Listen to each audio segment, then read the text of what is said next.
That night, amid the raucous laughter, my white dress transformed into a deep crimson stain as the punch bowl was hurled directly at me. The entire room froze, then my brother's laughter tore through the air. She deserved that humiliation. I stood still, fruit wine dripping down my neck, breathing in the smell of fermented sugar and the stale betrayal of family. They thought I would cry. No. Tonight, they had just taught me how to serve revenge at exactly the right place, at exactly the right time. My name is Riley Hart, and at 36, I've learned that family gatherings are just well-dressed ambushes waiting to happen. That Saturday evening at my parents' lakeside house near Horsetooth Reservoir should have been about celebrating Grandma's 85th birthday. Instead, it became the night my family showed me exactly who they were and who I needed to become. The house smelled of rosemary chicken and forced cheer. I arrived at 6:30, carrying a store-bought pie because I'd worked late at Northwind Community Care, where I manage grant programs for homeless youth. Mom, Diane, greeted me with her usual assessment disguised as concern. "Oh, Riley, you look tired. Maybe if you weren't so stubborn about everything, life would be easier." I bit my tongue, a skill I'd perfected over 36 years.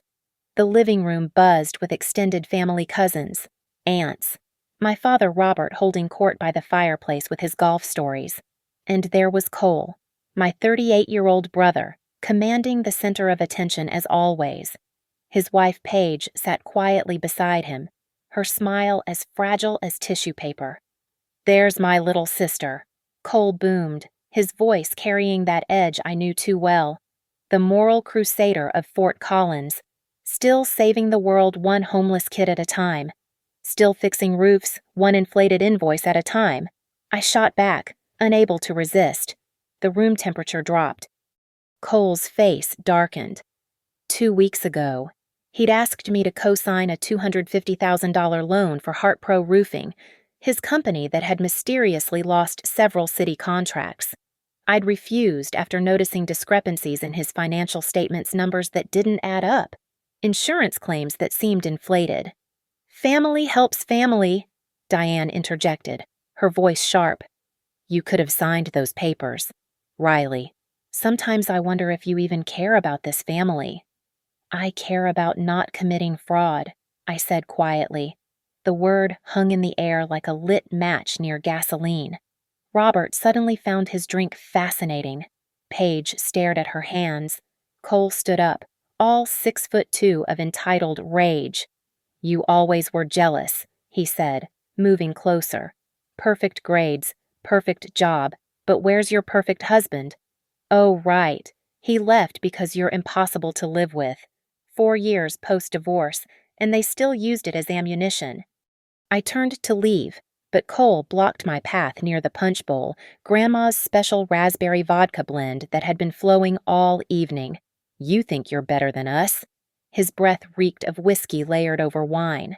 "Standing there in your thrift store dress, judging everyone you're nothing but a sanctimonious bitch who'll die alone."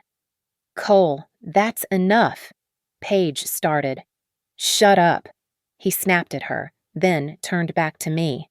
"You know what you deserve?" The punch bowl was in his hands before I could react. The cold, sticky liquid hit me full force face, chest, the white sundress I'd actually bought new for Grandma's birthday. The crystal bowl clattered to the floor, miraculously unbroken. Raspberry red liquid pooled at my feet, soaking into Mom's precious Persian rug. The room went silent for 3 heartbeats. Then Cole laughed that cruel barking sound I'd heard throughout my childhood. She deserved that humiliation. Some cousins tittered nervously. Uncle Frank muttered something about kids being kids, apparently forgetting we were both pushing 40. Diane's response was worse than silence. "Oh, Cole, you've made such a mess. Riley, there are towels in the bathroom." Not, "Are you okay?" Not, "Cole, apologize. Just worry about the mess." Robert finally spoke. "Maybe everyone should cool down." "I'm perfectly cool," I said, punch dripping from my chin onto my chest. My hands stayed steady as I pulled my soaked hair back. This is exactly what I expected from this family. I walked to the kitchen, grabbed paper towels, and began blotting my dress. Through the doorway, I heard Diane stage whisper, "She provokes him, always has." My hands shook as I cleaned myself, but not from hurt or humiliation, from clarity. They'd just given me permission to stop pretending we were a functional family. Cole had spent years getting away with bullying, lying, probably worse. My parents enabled him. The family protected him. But he'd made one mistake. He'd moved from emotional abuse to physical assault, from family dysfunction to potentially criminal behavior. And I knew something he didn't. His former employee Mason had drunkenly confessed to me months ago about HeartPro's cash payments, tax evasion, and inflated insurance claims after the last hailstorm. I dropped the red-stained paper towels in the trash, straightened my ruined dress, and walked back through the living room. Cole was already retelling the story, making himself the hero, defending family honor. I met his eyes once he winked. "Happy birthday, Grandma," I said, kissing her cheek. She patted my wet shoulder with confused sympathy. I left without another word, punch still sticky on my skin, my dress destroyed, my dignity intact. In my car, watching the lit windows of my childhood home, I made a decision. They wanted to humiliate me. Fine, but I'd return the favor legally, thoroughly, and publicly. Cole thought he'd won. He had no idea he'd just started a war where I held all the ammunition. Back in my apartment at 2:45 a.m., I sat in my bathtub, watching the last of the pink water swirl down the drain. The punch was gone, but the memory of that laughter Cole's, Mom's nervous giggle, the cousins' uncomfortable chuckles echoed in my skull. I'd been the family punching bag for 36 years. Tonight, they'd just made it literal. My phone buzzed with texts I didn't need to read. Diane would be requesting I apologize to keep the peace. Maybe a cousin asking if I was okay while really fishing for drama. I turned it face down and let my mind drift back through the years, assembling the pattern I'd been too desperate to see. Age 8. Cole, 10, had switched my book report with his scribbled nonsense right before presentation day. I got detention. He got ice cream for trying his best despite his sister's prank. Mom believed him instantly. "Boys will be boys, Riley. Don't be so sensitive." Chalter, age 14. Cole spread rumors that I'd let Tommy Morrison feel me up under the bleachers, completely fabricated. My high school experience turned into a nightmare of whispers and crude notes in my locker. When I finally broke down and told Dad, he said Cole was just being protective and that maybe I should dress less provocatively. I wore baggy sweaters and jeans exclusively. Age 22. Cole needed $3,000 to invest in a sure thing. I was working 2 jobs to pay for college and eating ramen 5 nights a week. When I said no, he told our parents I was on drugs. That's why I was so thin and tired all the time. They staged an intervention, the humiliation of peeing in a cup to prove my innocence while Cole smirked from the couch still burns. Age 28. My wedding. Cole's best man speech included 3 jokes about how Michael was brave for taking on such a challenging woman, complete with a PowerPoint of unflattering childhood photos he'd edited to make me look worse. Everyone laughed. Michael laughed. I laughed because what else could I do? Michael cited my inability to take a joke as one reason for the divorce 6 years later. But it wasn't just Cole. It was the entire ecosystem that protected him. Diane, forever worried about appearances, teaching me that keeping quiet meant keeping peace. Robert, the conflict-avoidant ghost who'd rather disappear into his garage workshop than deal with his son's cruelty. The extended family who'd made it clear that Cole, the charming, successful businessman, was the pride of the Hart family, while I was the difficult one who couldn't even keep a husband. The pattern was as clear as the financial discrepancies I'd spotted in Cole's loan application. Just like those inflated numbers and fictional assets, our family operated on lies everyone agreed to believe. But his business crimes were different. Those had paper trails. Those had victims beyond just me. 6 months ago, Mason, One of Cole's former roofers had gotten drunk at a bar where I was meeting a friend. He recognized me, started ranting about HeartPro. "Your brother's a piece of work," he'd slurred. "Pays half the crew under the table, no overtime, no benefits. Has us write up storm damage that doesn't exist for insurance claims. Jimmy broke his ankle on a job Cole fired him the next day so he couldn't file for workers' comp." I'd bought Mason another beer and listened. Names, dates, specific homes where they'd filed fraudulent claims. He mentioned forged signatures on city inspection reports, safety violations covered up with bribes. "Why don't you report him?" I'd asked. "With what proof he keeps 2 sets of books? Real ones locked in his home office, fake ones for the IRS. Besides, who's gonna believe a drunk roofer over Cole Hart, pillar of the community?" After tonight's performance, I realized Cole had given me something invaluable, motivation stripped clean of guilt. For years, I'd held back because of family loyalty, because of some primitive hope that they'd finally see me as worthy of basic respect. The punch to the face, or rather, the punch to the dress, had dissolved that last thread of obligation. Cole thought he was untouchable. He had Mom and Dad's endless protection, the family's complicit silence, his carefully crafted reputation. But he'd forgotten that I wasn't the scared 8-year-old with a switched book report anymore. I was a program manager who'd successfully exposed grant fraud at 2 previous nonprofits. I knew how to document, how to build a case, how to work within systems designed to catch people like him. More importantly, I understood something Cole didn't. His greatest weakness was his certainty that I'd never fight back. He'd trained me to be the victim, the family scapegoat who absorbed blame and disappeared. He couldn't conceive of a world where I'd turn those years of careful observation into ammunition.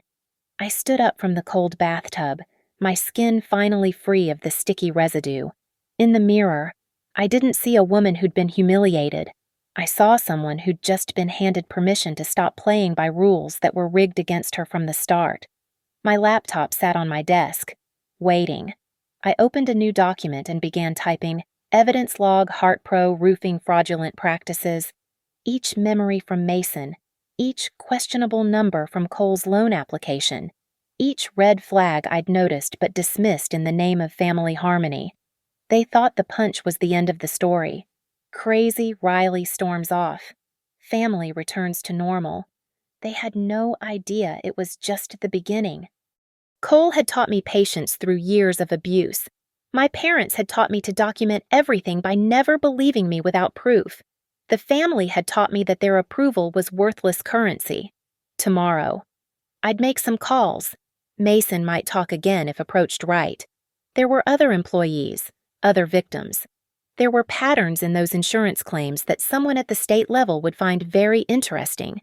Tonight, though, I sat in my quiet apartment and felt something I hadn't experienced in years: freedom. They'd finally pushed me out of their sick little circle. Now I could see it clearly from the outside, and I knew exactly how to dismantle it. Monday morning, 7:15 a.m. I called in sick to work first time in 2 years. I had real work to do. My friend Sophie Blair answered on the second ring, her voice crisp despite the early hour. Sophie was a freelance forensic accountant who'd helped me expose the grant fraud at my previous job. "Riley, everything okay? I need your expertise. Paying job. Off the books for now." "How off the books are we talking?" "Family matter that's about to become a legal matter. Construction company. Tax evasion. Insurance fraud. Wage theft." There was a pause. Sophie knew about Cole. "Send me what you have. I'll clear my afternoon." My next call was trickier. I'd found Mason's number in an old HeartPro company directory Cole had left at our parents' house last Christmas. He answered at 9:30. Voice rough. "Mason, this is Riley Hart. We talked at Murphy's Bar 6 months ago." "Cole's sister, I'm not looking for trouble." "Neither am I. Just truth. Would you be willing to meet? I'll buy lunch. Public place. No recordings. Just a conversation." We met at a diner in Loveland, halfway between our locations. Mason looked nervous, weathered hands wrapped around his coffee cup. I pulled out a legal pad. First, nothing you tell me will have your name attached without your permission. Second, I'm building a case with proper documentation. Third, Cole doesn't know I'm here. Mason studied me. He really did a number on you at that party. Huh, heard about it from Jimmy. Small towns. News traveled fast. Something like that. Tell me about the cash payments. For an hour, Mason detailed the systematic exploitation. Workers paid partially in cash to avoid overtime laws. Anyone who got hurt was immediately laid off before they could file workers' comp claims. The company kept 2 time clock systems, one official, one real. He named 3 other workers: Jenna Price, Tommy Nguyen, and Marcus Washington. The insurance scams were worse, Mason continued. After every hailstorm, Cole would have us damage roofs that were fine. Small dents with ball-peen hammers, loosened shingles. He'd file claims for full replacements, pocket the difference. So, which properties? Mason pulled out his phone, scrolled through photos. I kept pictures, knew it was wrong but needed the job. He showed me before and after shots of roofs they'd deliberately damaged, addresses visible in several frames. Would you testify to this? Depends. You going legal or just threatening him? Legal. State Department of Labor, Department of Revenue, probably the Attorney General's Insurance Fraud Division. Mason nodded slowly. Get Jenna on board first. She kept copies of everything, paranoid about getting screwed over. Smart girl.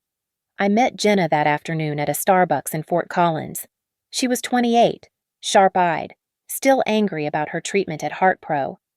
18 months I worked there, she said, pulling out a folder. Look at this. Pay stubs showing 40 hours when she'd worked 60. Photos of the actual handwritten time cards versus the official typed ones. Text messages from Cole explicitly telling her to keep the overtime off the books and take cash or find another job. I've been wanting to report him for months, Jenna said. But who'd believe me? He golfs with half the city council. They'll believe documentation. Can I copy these? She pushed the folder across. Take them. I have duplicates at home. My last stop was unexpected. Mark Ellery, the Hart's neighbor, had hired HeartPro after last summer's hailstorm. I knocked on his door at 4:20 p.m., introduced myself. I remember you, Mark said. You helped my daughter with her scholarship applications. Come in. Over iced tea, Mark showed me his insurance paperwork. Cole said the damage was extensive, $28,000 claim. But look, he led me outside, pointed to his roof. Those new shingles, they just spray-painted the old ones and replaced maybe 50 tiles. I'm no roofer, but I know I got scammed. Would you be willing to file a complaint? Hell yes, but I need evidence he won't just lawyer his way out of... By evening, Sophie had arrived at my apartment with her laptop and a box of Chinese takeout. We spread everything across my living room floor: pay stubs, photos, text messages, insurance documents. She whistled low. This is systematic fraud across multiple agencies' jurisdictions. The wage theft alone is probably $200,000 in stolen overtime. The insurance fraud, she calculated quickly. Over $500,000. Easy. Can we prove it? With this, yes, but we need the real books. Mason says Cole keeps them in his home office. I thought about Cole's house, the one he'd bought with his successful business ventures, the office he'd shown off last Thanksgiving, bragging about his custom mahogany desk. He does, behind a locked filing cabinet. Well, we can't get those legally without a warrant. But this, she gestured at our evidence spread. This is enough to trigger investigations. Multiple investigations. We spent 3 hours organizing everything into separate files: Department of Labor violations, Department of Revenue tax evasion, insurance fraud for the Attorney General's office. Sophie created spreadsheets showing pattern behavior, timelines, financial discrepancies. You realize once you file these, there's no going back, Sophie said. Your family. My family made their choice Saturday night. They chose him. She nodded, understanding. We should also document the assault, the punch incident, file a police report, get a restraining order if he escalates. My phone had 37 unread messages. I scrolled through them, Diane demanding I apologize, Cole calling me dramatic, cousins trying to mediate, one from Paige that just said, "I'm sorry." I screenshot Cole's messages, the threatening ones, the ones calling me a bitter bitch who needs to learn her place, the ones suggesting I might have an accident if I didn't stop spreading lies about the family business. "Add witness intimidation to the list," Sophie said, reading over my shoulder. By 11:45 p.m., we had everything organized, copied, backed up on 2 external drives and Sophie's cloud storage. Tomorrow, I'd start filing official complaints. Tonight, I sat surrounded by evidence of years of crimes, feeling something I hadn't expected: peace. They'd raised me to be silent, compliant, to absorb their abuse without complaint. Instead, they'd created someone who knew how to document everything, build airtight cases, and work within systems they'd never bothered to understand. The punch had been meant to humiliate me into submission. Instead, it had freed me to become their worst nightmare, a victim with receipts. Wednesday morning, 10 a.m. Diane called me to meet for coffee at her favorite place, the Blue Sparrow Cafe. Her voice on the phone had been honeyed steel, the tone she used when she wanted something but needed to appear reasonable. I arrived 5 minutes late, deliberately. She sat in a corner booth, wearing her Wednesday volunteer shift cardigan, the pearl necklace Dad bought her for their 30th anniversary gleaming at her throat. Her face arranged itself into concerned mother mode as I slid into the opposite seat. "Riley, sweetheart, you look tired." "I'm fine." "About Saturday night?" "You mean when Cole assaulted me?" Her lips pursed. "That's a very strong word. He was drinking. Emotions were high. You know how brothers and sisters can be." "We're not children. Mom, he's 38. I'm 36. She stirred her latte, regrouping. "Your father and I have been talking. We want to move forward as a family. Cole feels terrible about the incident." "Has he said that?"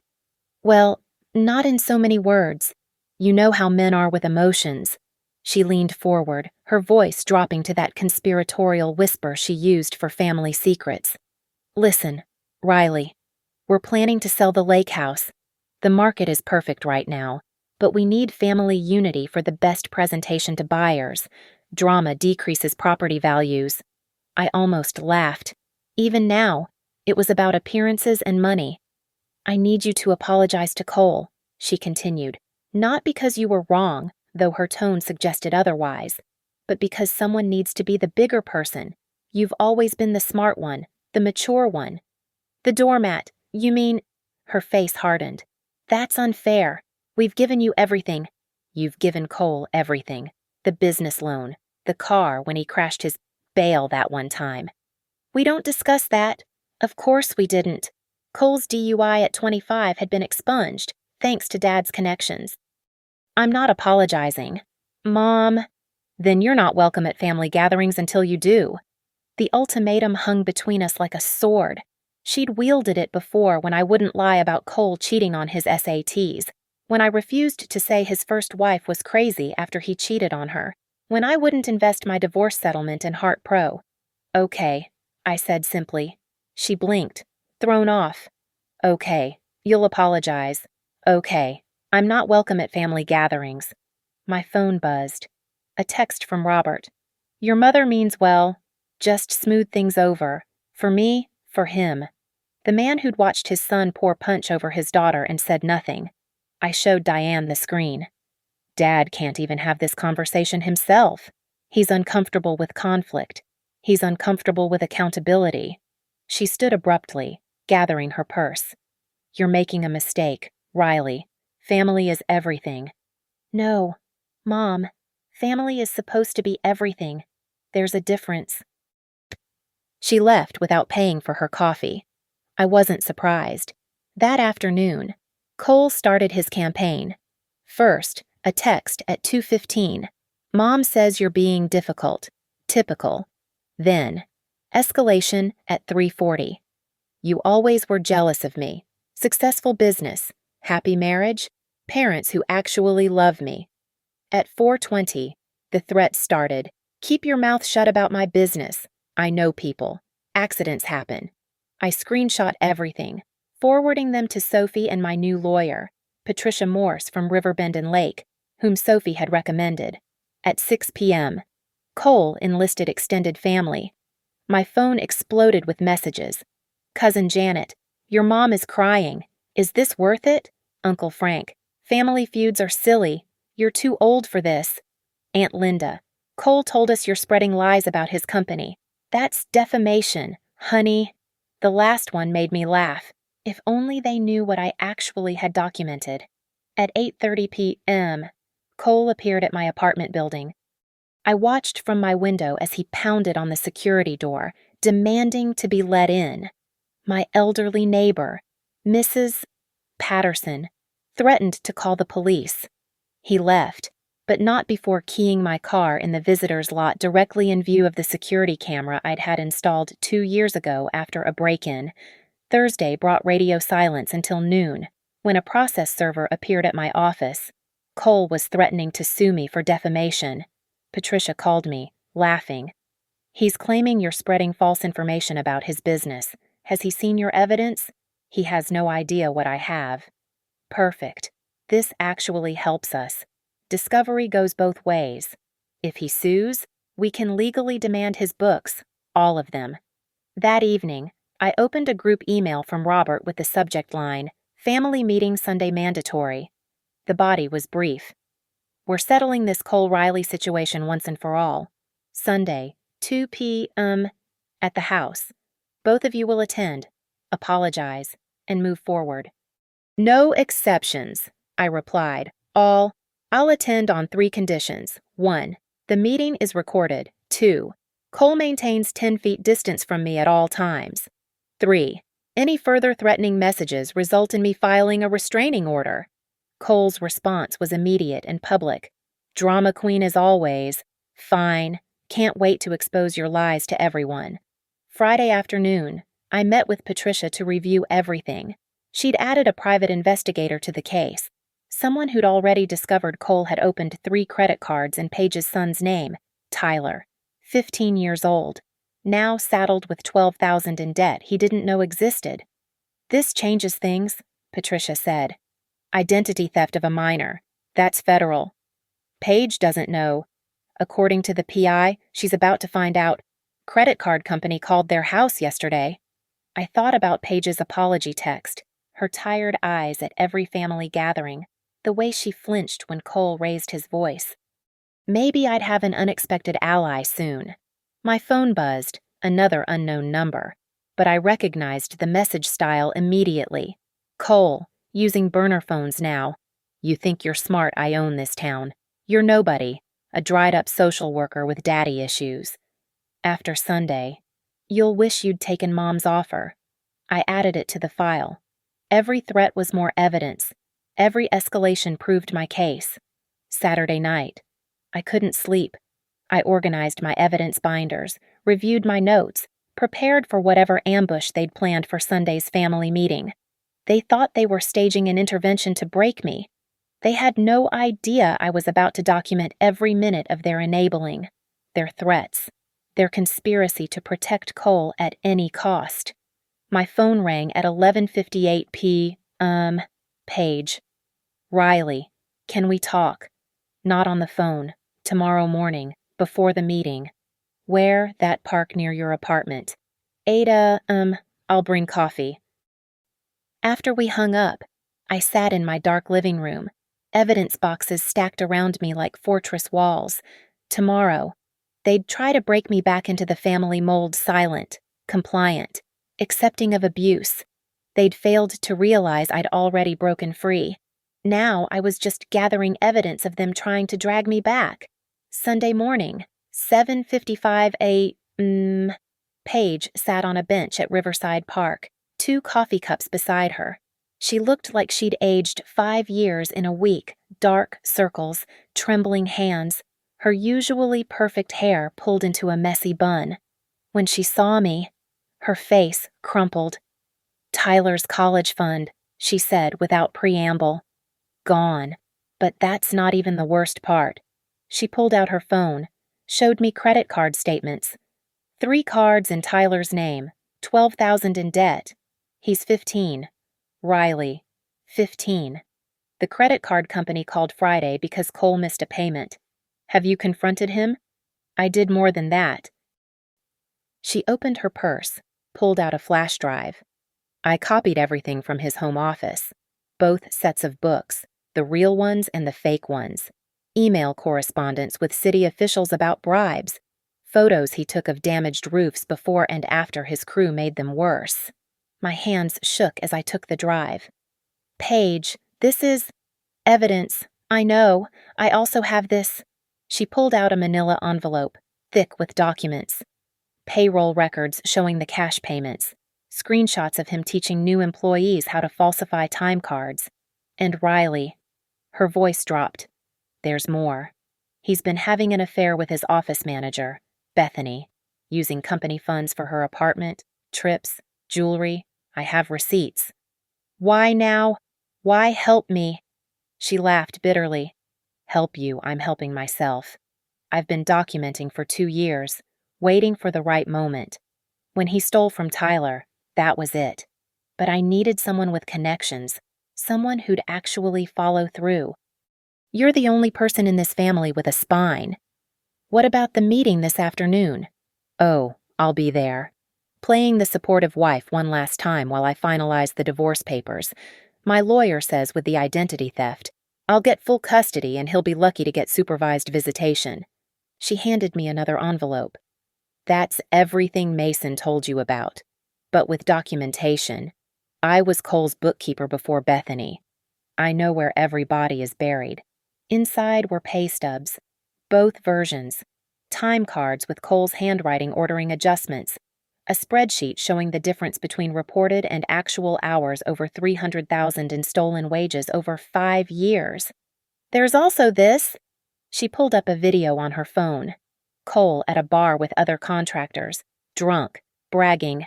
Insurance companies are idiots. Every hailstorm is Christmas bonus season. Couple hammer taps, some creative photography, and boom, 30 grand roof replacement for 5 grand in work. Paige, with this, he's going to prison. Good. The word came out hard. Final.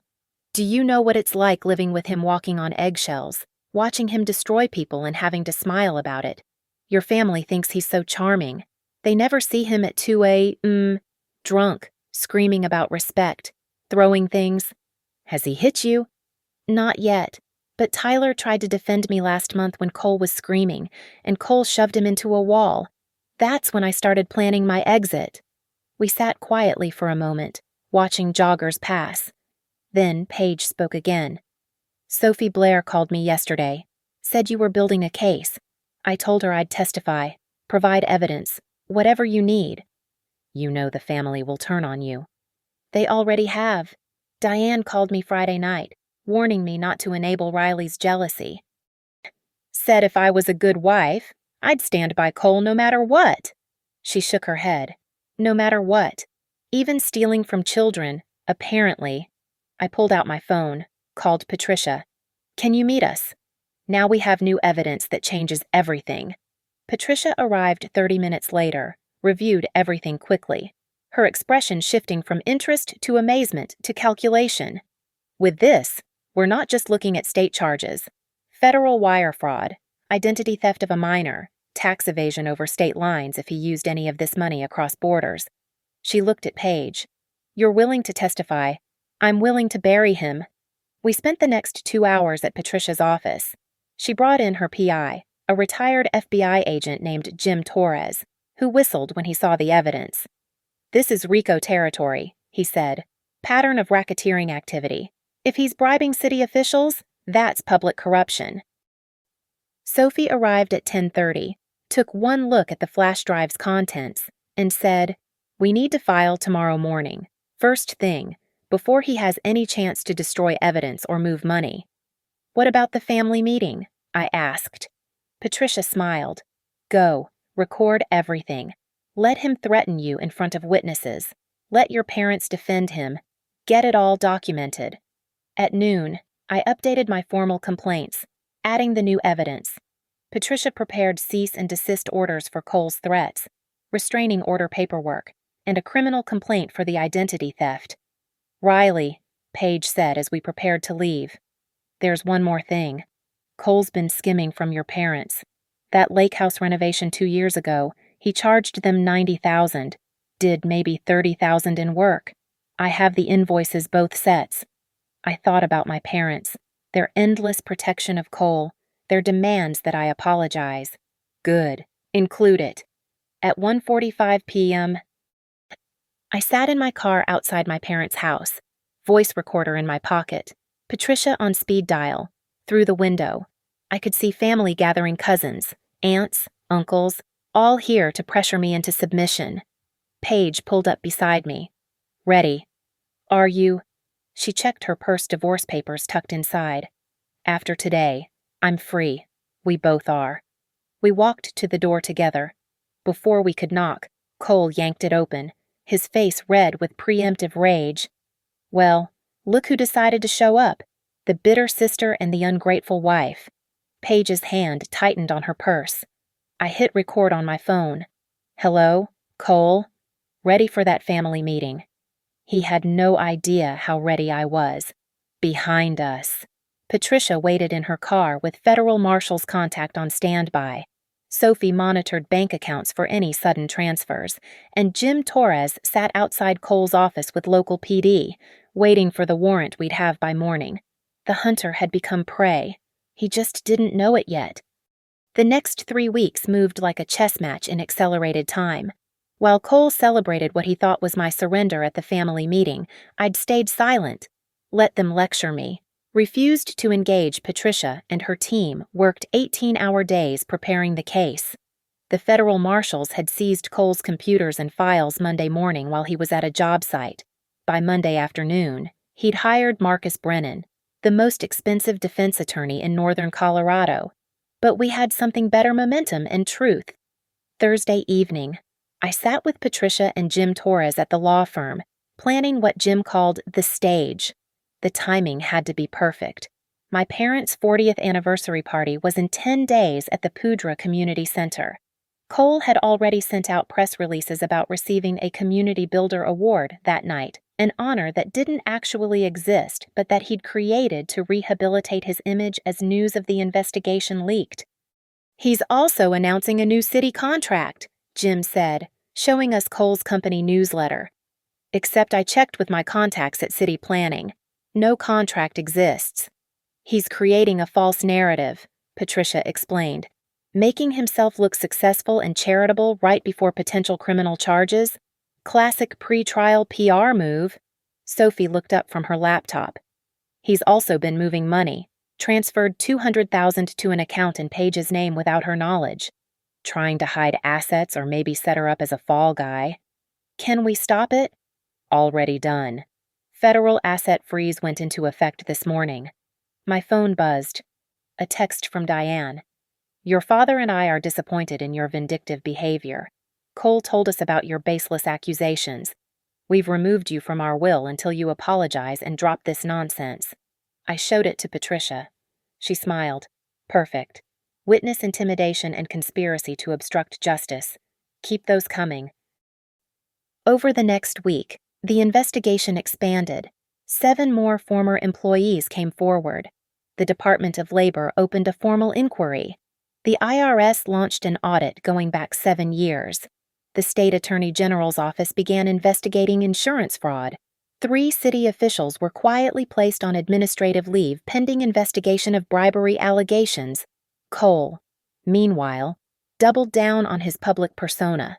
He sponsored a Little League team, donated $5,000 that would bounce once the asset freeze hit to the local food bank, and gave an interview to the Fort Collins Gazette about surviving baseless attacks from jealous competitors. He also made a crucial mistake. Tuesday night, 11:47 p.m., he broke into my apartment building. Not my apartment. He wasn't that stupid, but the building, where he spray-painted "lying bitch" on my door and superglued my locks. All captured in high definition by the new security cameras the building had installed after his last visit.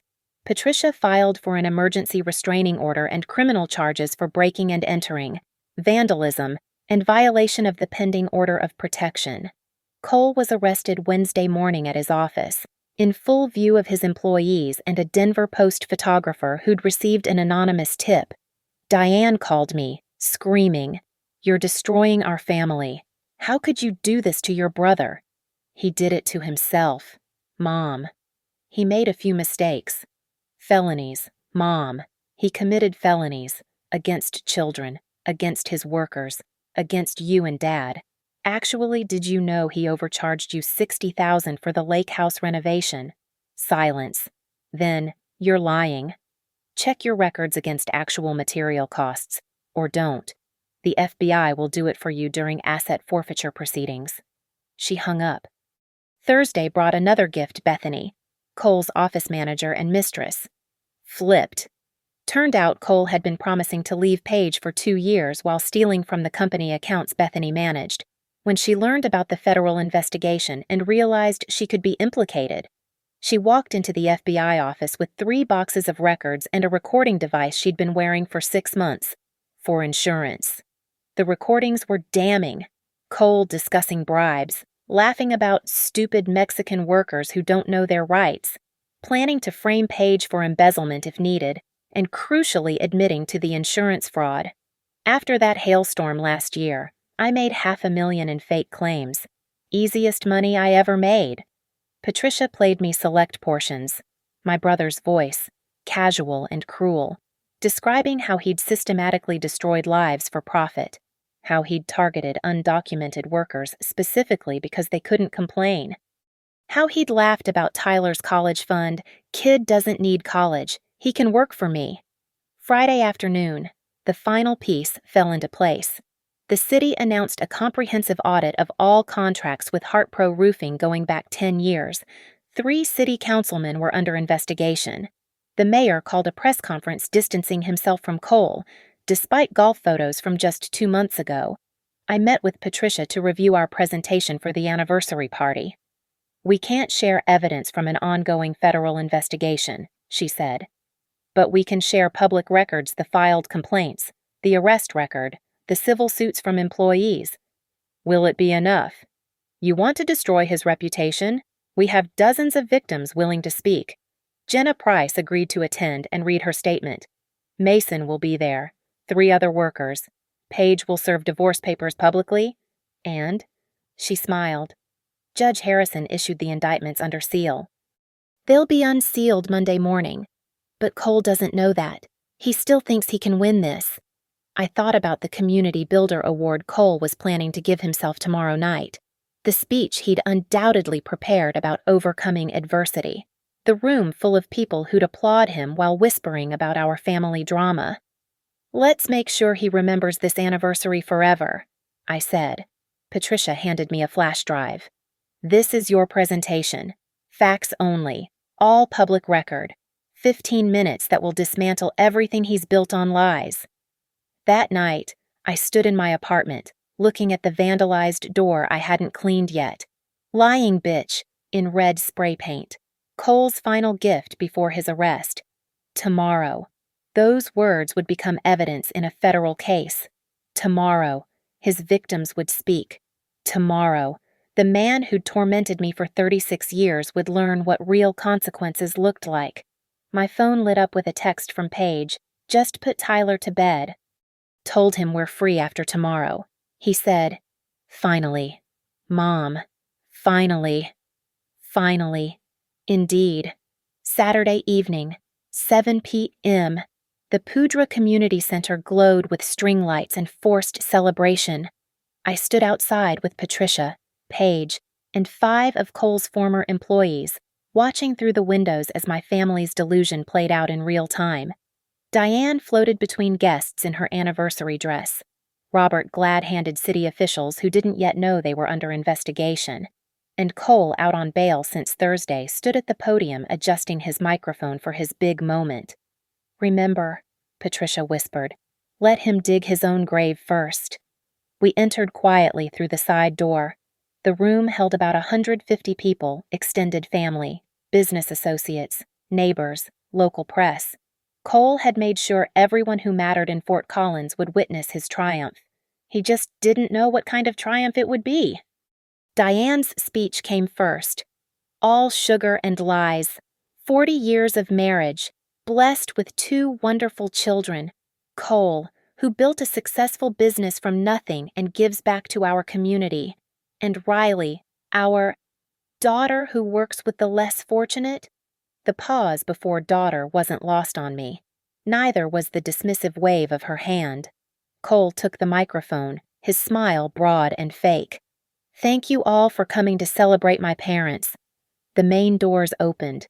Jim Torres walked in with 2 FBI agents and 3 officials from the Colorado Department of Labor. They didn't interrupt, just stood at the back, waiting. Cole saw them and faltered for a second, then pushed forward. As many of you know, I've faced some challenges recently. False accusations from disgruntled former employees and a vindictive family member. His eyes found mine. But truth always wins. That's why I'm proud to announce HeartPro Roofing's new contract with the city. That's a lie. The voice came from the middle of the room. City Councilman David Park stood up. There is no contract. In fact, HeartPro is barred from city contracts pending investigation. The room stirred. Cole's face went red. This is a misunderstanding. No, I said, standing. It's a pattern. Patricia clicked a remote. The projection screen behind Cole lit up with a simple title, HeartPro Roofing: A Legacy of Theft. Turn that off, Diane shrieked. Public records, Mrs. Hart, Patricia said calmly. All legally obtained. The first slide showed wage theft documentation. Jenna Price stood up, her voice clear. I worked 60-hour weeks for 18 months. Cole Hart stole $20,000 in overtime from me. From a single mother trying to feed her kids. The next slide insurance fraud numbers. Mark Ellery, the neighbor, stood. He filed a $28,000 claim for my roof. Did $5,000 in work? I have the receipts. Mason came forward with photos on his phone, casting them to the screen. He made us damage good roofs after storms. Fraud. Pure and simple. Cole grabbed the microphone. These are disgruntled. Shut up, Cole. Everyone turned. Paige walked forward, divorce papers in hand. You stole our son's identity. Opened credit cards in a 15-year-old's name. $12,000 in debt. She slapped the papers on the podium. Divorce papers. And a restraining order. Tyler never has to see you again. The screen changed. Financial records. Sophie's analysis showing $500,000 in stolen wages. $600,000 in insurance fraud, $200,000 in tax evasion. Robert finally spoke. This can't be true. It is, Dad, I said. And you knew something was wrong. You both did. Every time he hurt someone, you looked away. Every time he stole, you called it business. Every time he abused me, you called it sibling rivalry. You're destroying our family. Diane screamed. No, I'm documenting its destruction. There's a difference. The screen showed Cole's arrest record, the vandalism of my apartment, the superglued locks, the spray-painted door. Then came the recording Bethany had agreed to let us play one portion publicly. Cole's voice filled the room. Riley's always been the family problem. Too righteous, too uptight. Sometimes I think about what would happen if she just disappeared. Gasps rippled through the crowd. The FBI agents stepped forward. Mr. Hart, one announced. You're under arrest for federal wire fraud, identity theft, tax evasion, and conspiracy to commit insurance fraud. You can't. This is my parents' anniversary. And you thought it would be the perfect cover, Patricia said. Use a celebration to rehabilitate your image before the indictments became public Monday. But we knew. We've been watching you move money, create false contracts, intimidate witnesses. As the agents cuffed Cole, he looked at our parents. Tell them I'm your son. Diane stood frozen.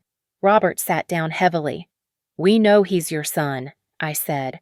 That's why you're both named in the civil suit. You knew about the wage theft, Cole bragged about it at dinner. You knew about the insurance fraud, you benefited from it on your own house. You chose complicity over conscience.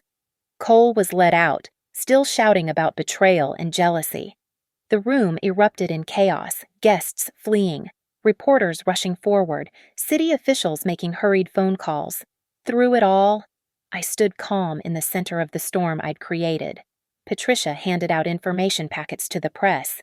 Paige comforted Tyler, who'd insisted on watching his father's arrest.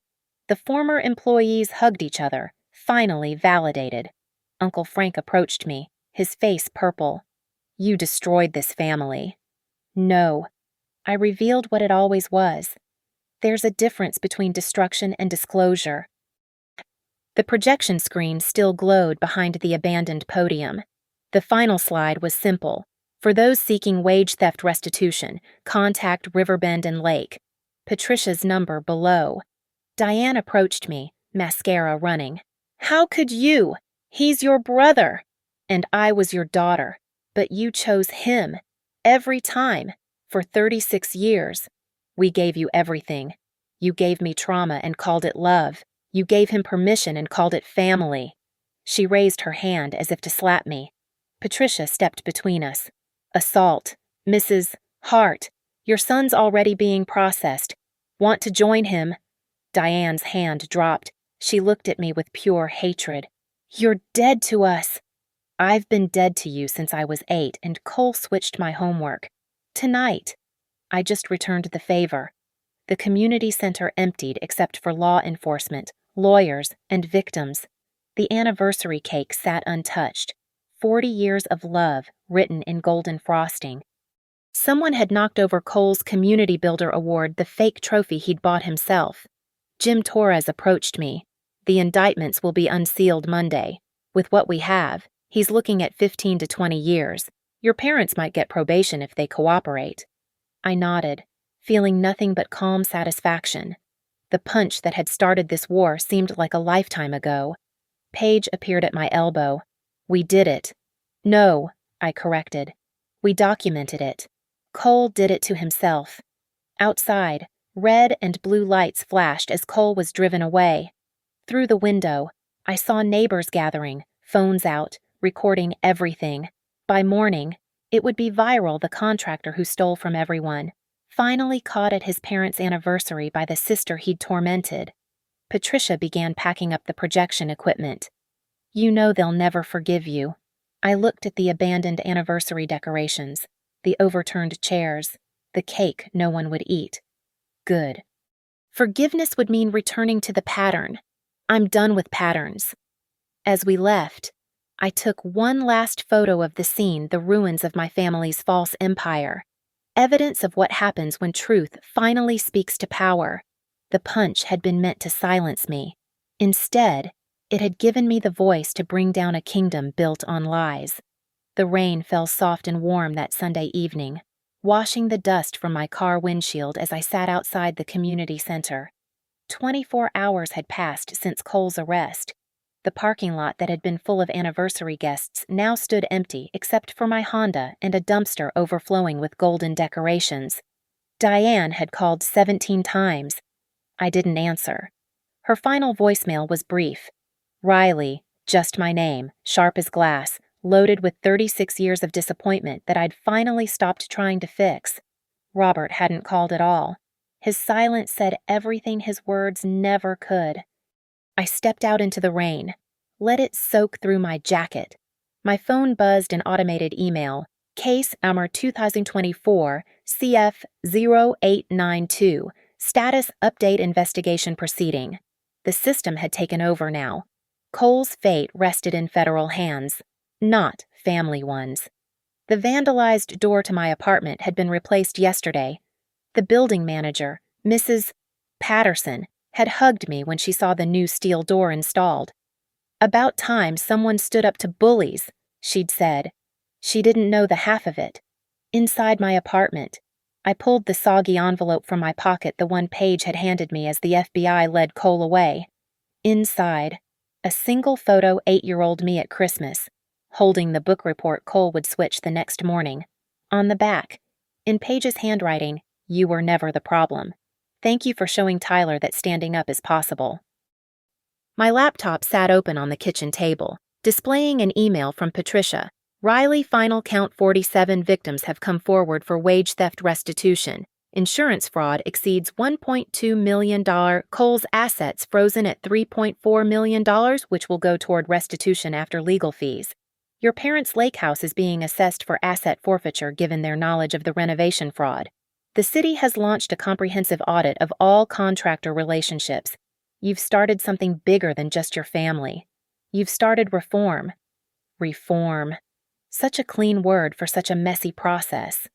I opened my desk drawer, pulled out that white dress, still stained with punch despite 3 washes. I'd kept it as evidence, but now it felt like something else. A diploma. Maybe. Proof of graduation from a school I'd never wanted to attend. The scissors felt good in my hands as I cut the dress into strips. Each cut severed another memory. Cole's laughter, Diane's excuses, Robert's absence, the family's unified silence. I tied the strips to my balcony railing, let them flutter in the rain like prayer flags for everyone who'd been told their pain didn't matter. My phone rang. Sophie Blair. "Turn on Channel 9, she said. The news showed Cole's mugshot beside the anniversary party chaos. The reporter spoke about systemic wage theft and family whistleblower. Then they interviewed Jenna Price, who said something that stopped me cold. "Riley Hart saved us. She lost her family to give us justice." But that wasn't true. I hadn't lost my family. I'd finally seen them clearly accomplices masquerading as relatives, enablers dressed as parents, abuse disguised as love. You can't lose what you never really had. The door knocked at 8:45 p.m. I opened it to find someone unexpected. Tyler, Paige's son, 15 years old with his mother's careful eyes. "Mom's at her lawyer's," he said. "I wanted to thank you. Myself." "Tyler, you don't need to." "He stole my future. College funds, credit rating, everything. But you know what's worse?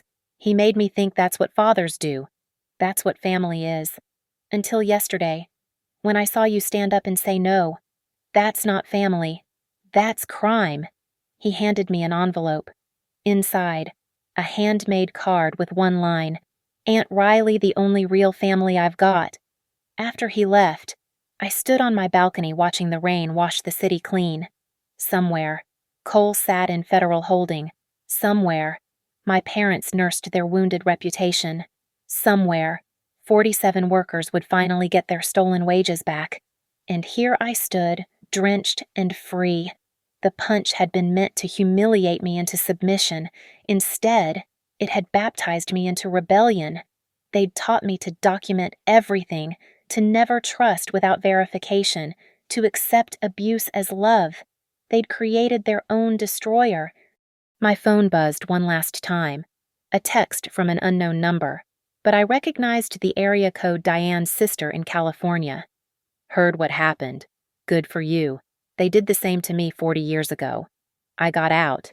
Now you have too. Welcome to freedom. Riley." I deleted the text thread with my parents, blocked their numbers, removed myself from the family group chat that was probably exploding with damage control and blame. Let them tell themselves whatever story helped them sleep. I had evidence. I had truth. I had witnesses. Most importantly, I had boundaries that no amount of blood relation could dissolve. The rain stopped. Stars emerged between clouds. Tomorrow, the indictments would be unsealed.